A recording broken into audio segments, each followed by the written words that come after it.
యెమెన్‌లో ఒక ముస్లిం వ్యక్తి మోసానికి బలైనటువంటి క్రైస్తవ మహిళ నిమిష.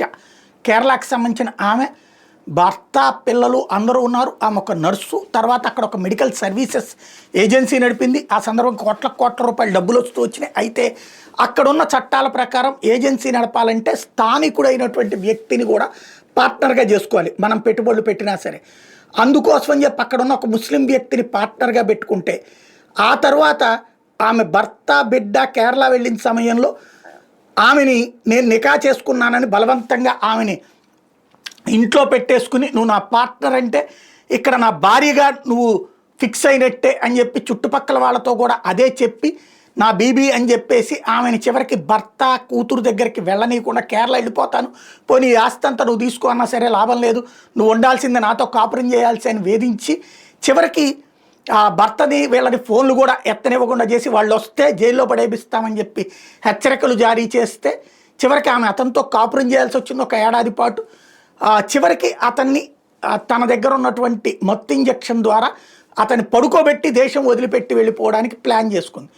మత్తు ఇంజెక్షన్ అతనికి పడక అతను చచ్చిపోయాడు. ఈ అమ్మాయి విమానం ఎక్కే లోపుగా ఆస్తులన్నీ వదిలేసుకుని వచ్చేయడానికి రెడీ అయింది. కానీ చివరి నిమిషంలో జరిగింది.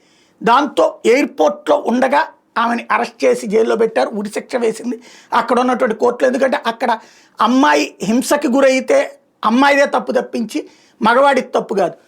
అమ్మాయి వేధించబడితే వేధించిన వాడి తప్పు కాదు, వేధించబడిపించుకున్న అమ్మాయిది తప్పు. అత్యాచారం జరిగితే అత్యాచారం చేయించుకున్న అమ్మాయి తప్పు తప్పించి చేసిన వాడి తప్పు కాదు. అది అక్కడున్న రాక్షస చట్టాలు. దాని ప్రకారం అమ్మాయికి ఉరిశిక్ష వేసేశారు. నిన్నగాక మొన్న అమ్మాయి అదేది బ్లడ్ మనీ అని, అంటే ఎవరైతే చచ్చిపోయిన కుటుంబానికి ఇంతని పరిహారం ఇస్తే వదిలిపెట్టే సంప్రదాయం ఉంది కాబట్టి దాని కింద 8.5 కోట్లు ఇవ్వడానికి ఆ కుటుంబం ఒప్పుకుంది. అందుకోసమే ఆగిందా లేదా కేంద్ర ప్రభుత్వ జోక్యంతో ఆగిందో తెలియదు. కానీ ఓవరాల్గా కేఏ పాల్ చెప్పినట్టు, నేను మాట్లాడుతున్నానని చెప్పినట్టు అలాగే సాగిందో. కానీ ఓవరాల్గా అయితే ఆమె ఉరిశిక్ష వాయిదా పడింది.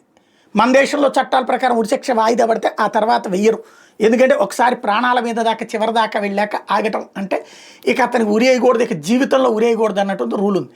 అక్కడ అట్లాంటి ఉరిశిక్ష అట్లాంటి రూల్స్ ఏం లేవు. ఎందుకంటే అది తీవ్రవాదుల చేత నడపబడుతున్నటువంటి దేశం, హౌతీ తీవ్రవాదులు నడుపుతున్నటువంటి దేశం, ఇస్లామిక్ తీవ్రవాదులు నడుపుతున్న దేశం, ఇరాన్ నడిపిస్తున్నటువంటి తీవ్రవాదుల దేశం అనమాట అది. కాబట్టి వాళ్ళకి అట్లాంటి రూల్స్ ఏం లేవు. మళ్ళీ ఉరిశిక్ష వేస్తామని చెప్తున్నారు. అదే సందర్భంలో ఆ బ్లడ్ మనీ ఎవరైతే చచ్చిపోయినోడి కుటుంబం ఉందో వాళ్ళు ఆ బ్లడ్ మనీ తీసుకోము, మేము రక్తపు కూడు మాకు అక్కర్లేదు అని చెప్పారట.